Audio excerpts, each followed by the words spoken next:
Hello and welcome back to the Premier Injuries channel. We've got one of our breaking news updates once again in terms of injuries in the Premier League. Today we're starting off with Chelsea, but we've got a second one coming out a bit later today because we've got so much information to get through you. So Ben, this is the Chelsea special. We have to talk about Rudiger and Lukaku. Which one do you want to start off with and tell us the information that we now know? Yeah, I mean, both potentially huge news for the community and both players heavily owned. We'll start off with Antonio Rudiger first and foremost. The rumour mill went into overdrive in relation to his absence from training for the national team, for the German national team, and concerns whether he had picked up an injury through the week there.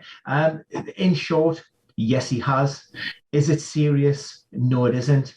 Hansi Flick, talking ahead of the game against North Macedonia, suggested that his absence from training was just a precautionary measure. He was receiving treatment and he fully expects him to be involved in the squad on Monday evening, which is great news, obviously, for owners. I mean, he's the only Chelsea player of anybody to have played every single minute within the Premier League this season. And let's move the attention then to Lukaku, because that one is a big discussion point because he's potentially captain for the next few game weeks, and a lot of people are really worried about that. Yeah, I mean, Lukaku's played a lot of minutes in recent times, and he was released from the Red Devils squad due to what Roberto Martinez referred to as muscle overload or muscle fatigue, along with Eden Hazard. So there's no specific injury there as such. And Martinez talked about the open lines of communications with the medical teams and how they would make the best decision for the players. However, so again, that's good news in that respect.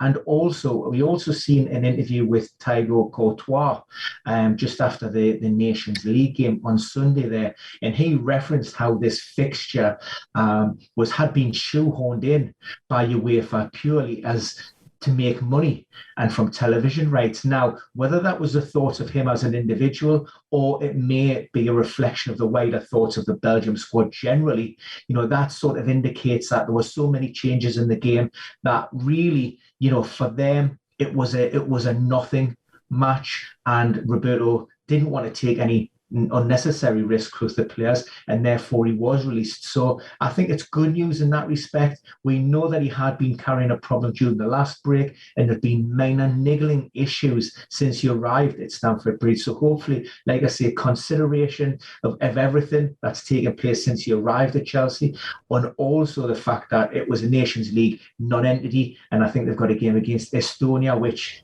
Belgium won their first tie in Estonia 5-2. They should have more than enough strength and depth to get through that. It's more of a precautionary just to protect the player.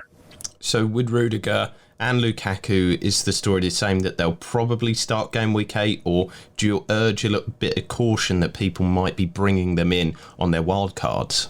I mean, certainly with Rudiger, I'd be a lot more confident.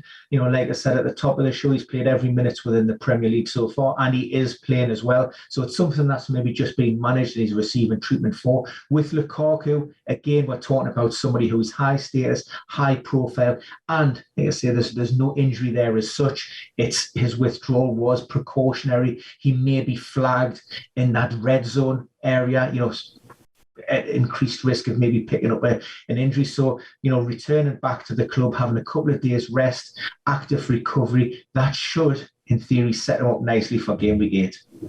And with the history of these two as well, does that give you a bit more confidence as well? Because Rudiger and Lukaku seem to be hardy individuals without big, lengthy injury histories.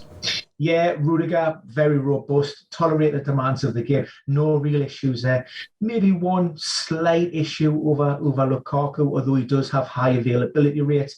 We're talking about a high explosive, big set guy. He's a bit like Mikel Antonio in a way. Big, strong. So the worry and concern is that he does fatigue maybe a little bit quicker than other players. And we all know that those increased risks of fatigue will heighten the possibility of maybe picking up a soft tissue or a muscular tear. So there's always that to bear in mind. But the fact that he's been released and he returned to Cobham and he'll be sort of actively, coached throughout this period, I think that hopefully should set him up nicely for Chelsea's next game. Well, I think that's all that we need to discuss with those two big Chelsea stars in terms of injury news. And this is why we recommend that you stay subscribed to the channel that you like, comment, get involved with us and ask us any questions that you might have, because the injury news is ever changing in the Premier League. It's hard to keep up with it. And there's also a lot of fake news out there about certain people who claim to be in the know and discuss certain things and then leave the rest of the community in a bit of a pickle. So stay subscribed to the Premier Injuries channel. But from me today, thank you very much, and we will see you again very soon. In fact, probably later today with another exclusive interview about injuries in the Premier League.